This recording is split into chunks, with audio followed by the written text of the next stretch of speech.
উমর ইবনুল খাত্তাব রাদিয়াল্লাহু তাআলা আনহু থেকে বর্ণিত, তিনি বলেন, একদিন আমরা রাসূলুল্লাহ সাল্লাল্লাহু আলাইহি সাল্লামের নিকট বসা ছিলাম।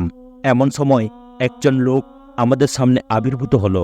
লোকটির পোশাক পরিচ্ছদ ছিল খুবই ধবধবে সাদা, তার চুলগুলো ছিল গাঢ় কালো এবং তার উপর সফরের কোনো চিহ্ন দেখা যাচ্ছিল না, আর আমাদের কেউ তাকে চিনতেও পারছিল না।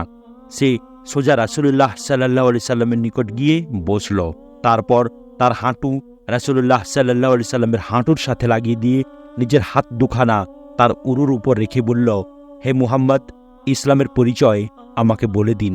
রাসূলুল্লাহ সাল্লাল্লাহু আলাইহি সাল্লাম বলেন, ইসলাম এই যে তুমি সাক্ষ্য দিবে আল্লাহ ছাড়া কোনো ইলাহ নেই এবং মুহাম্মদ আল্লাহর রাসূল, আর তুমি নামাজ কায়েম করবে, জাকাত দেবে, রমজানের রোজা রাখবে এবং সামর্থ্য থাকলে হজ করবে। সে বলল, আপনি সত্য বলেছেন।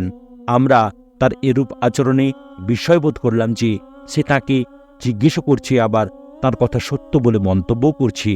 সে আবার জিজ্ঞেস করল, আপনি আমাকে ঈমানের পরিচয় বলে দিন। তিনি বলেন, ঈমান এই যে তুমি আল্লাহ, তার ফেরেশতাগণ, তার কিতাবসমূহ, তার রাসূলগণ, কিয়ামতের দিন এবং তাকদীরের ভালো মন্দের প্রতি ঈমান রাখবে। সে বলল, আপনি সত্য বলেছেন। সে আবার জিজ্ঞেস করল, আপনি আমাকে ইহসান সম্পর্কে অবহিত করুন। তিনি বলেন, তা এই যে তুমি আল্লাহর ইবাদত এমনভাবে করবে যেন তুমি তাকে দেখছ। যদি তুমি তাকে না দেখো তবে নিশ্চয়ই তিনি তোমাকে দেখছেন। সে জিজ্ঞেস করল, কিয়ামতের ব্যাপারে আমাকে কিছু বলুন। তিনি বলেন, যাকে এই ব্যাপারে প্রশ্ন করা হলো সে প্রশ্নকারী থেকে বেশি কিছু জানে না। সে বলল, তাহলে তার আলামতগুলো অবহিত করুন।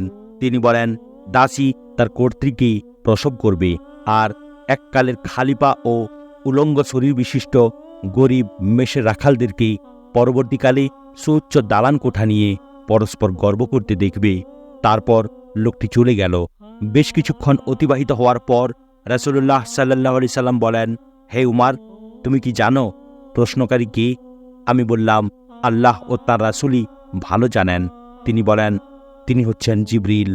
তিনি তোমাদেরকে তোমাদের দ্বীন শেখাতে এসেছিলেন। মুসলিম।